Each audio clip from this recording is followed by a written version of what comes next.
पुणे के चर्चित real estate कारोबारी केतन अग्रवाल हत्याकांड में हर दिन नए खुलासे हो रहे हैं। पुलिस रिमांड में मौजूद मुख्य आरोपी और केतन की मंगेतर सिया गोयल पूछताछ के दौरान लगातार नए दावे कर रही है।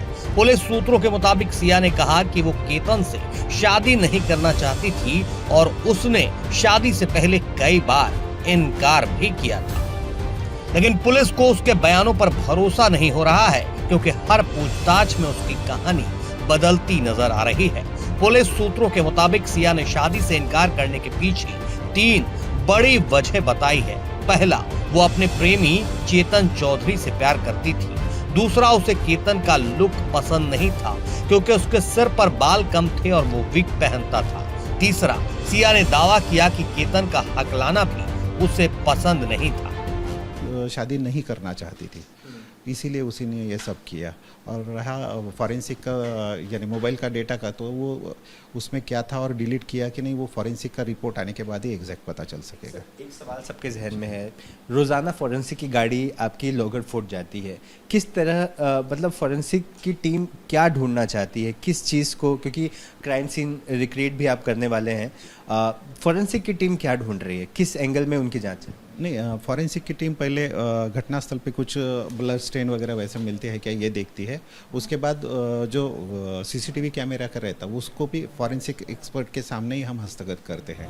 सिया का कहना है कि इन्हीं वजहों से वो ये रिश्ता नहीं चाहती थी। हालांकि पुलिस की जांच में सिया के दावों पर सवाल खड़े हो रहे हैं। जांच अधिकारियों के मुताबिक केतन और सिया के मोबाइल फोन से मिले चैट्स किसी सामान्य मंगेतर जोड़े की बातचीत जैसी है। दोनों के बीच बातचीत में कहीं भी ऐसा संकेत नहीं मिला कि ये रिश्ता टूटने की कगार पर था या सिया शादी का लगातार विरोध कर रही थी। यही वजह है कि पुलिस सिया के मौजूदा बयानों को डिजिटल सबूतों से मिलाकर जांच रही है। इस बीच पुलिस हत्या की पूरी साजिश की कड़ियां जोड़ने में जुटी है। जांच एजेंसियां अब ये पता लगाने की कोशिश कर रही हैं कि क्या हत्या पहले से सुनियोजित थी और इसमें दोनों आरोपियों की क्या-क्या भूमिका रही।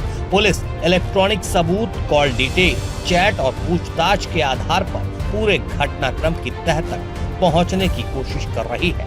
दरअसल पुलिस ये समझना चाहती है कि केतन अग्रवाल की हत्या करने के बाद सिया ने घर पर किसी को कुछ बताया था या नहीं, उसका हाव भाव कैसा था, और भी तमाम चीजों को समझने के लिए सिया के भाई साहिल को अब पूछताछ के लिए बुलाया गया है। पुलिस कई घंटों से उससे पूछताछ कर रही है।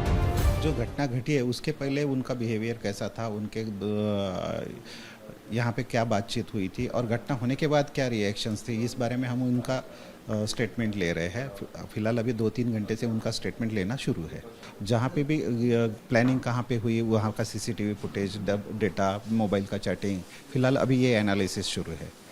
सर, ये भी जांच में सामने आया है, पता चला है कि सिया और चेतन ने ये तय किया था कि जिस दिन हत्या हो जाएगी, ये जो प्लान एग्जीक्यूट हुआ 18 तारीख को, उसके बाद वो नहीं मिलेंगे कुछ दिनों तक, ताकि किसी को शक ना हो।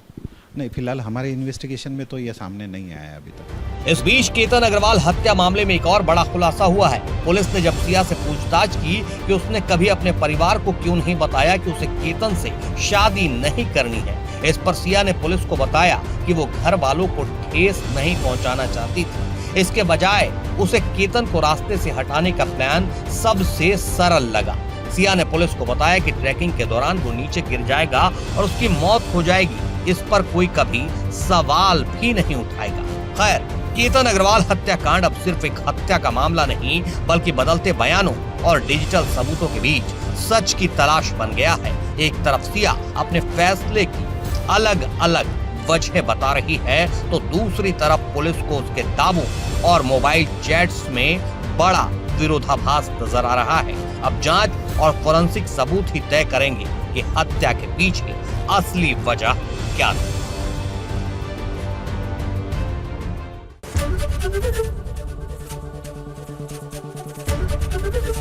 एबीपी गंगा, खबर आपकी, जुबान आपकी।